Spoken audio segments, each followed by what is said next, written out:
अस्सलाम वालेकुम। आज हम बात करेंगे सजदा सहू कब वाजिब होता है और उसको किस तरीके से अदा किया जाएगा।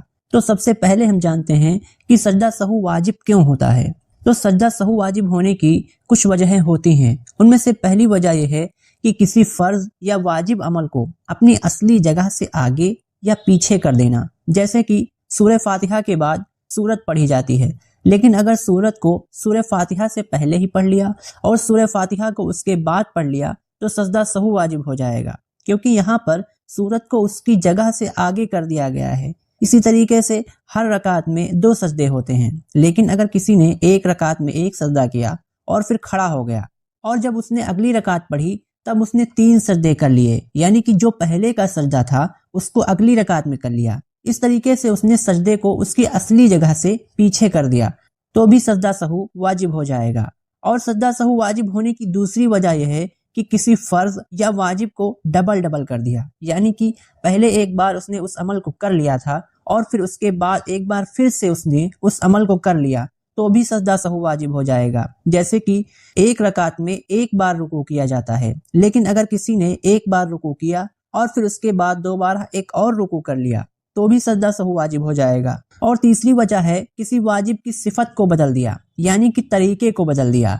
जैसे कि मगरिब वगैरह की नमाज में जोर से किरत की जाती है, लेकिन अगर किसी ने आहिस्ता से किरत कर ली तो भी इससे सजदा सहू वाजिब हो जाता है। और चौथा तरीका है किसी वाजिब को छोड़ दिया, जैसे कि सूरह फातिहा पढ़ना वाजिब है, लेकिन अगर किसी ने सूरह फातिहा को ही छोड़ दिया, इसलिए उसने वाजिब को छोड़ दिया, इसी वजह से उसके ऊपर सजदा सहू वाजिब होगा।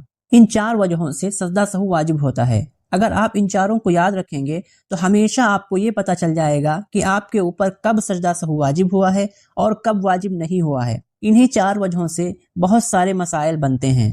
चलिए अब हम बात करते हैं कि सजदा सहू करने का सही तरीका क्या है। तो सजदा सहू करने का सही तरीका यह है कि जब हम कादा अखीरा में बैठेंगे, यानी कि उस कादा में जिसके बाद हमको सलाम फेरना है। अगर 2 रकात वाली नमाज है तो दूसरी रकत के बाद वाला कादा, और अगर 3 या 4 रकत वाली नमाज है तो फिर आखिर वाला कादा कादा अखीरा होता है। तो कादा किसको कहते हैं? कादा कहते हैं 2, 3 या 4 रकत पर बैठने को, जिसमें हम अत्तहियात, दुरूद शरीफ वगैरह पढ़ते हैं।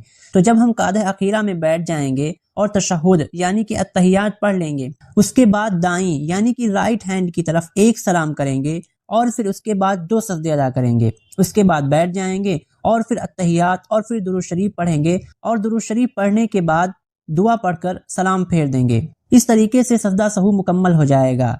और इससे पहले हमने आपको जो 4 वजहें बताई थी जिनकी वजह से सजदा सहू वाजिब होता है, वो सब चीजें अगर भूल की वजह से हुई हैं तो उस वक्त सजदा सहू करने से नमाज हो जाएगी। लेकिन अगर उनमें से कोई एक भी चीज जानबूझकर की है तो सजदा सहू करने से नमाज नहीं होगी, नमाज को दोबारा पढ़ना पड़ेगा।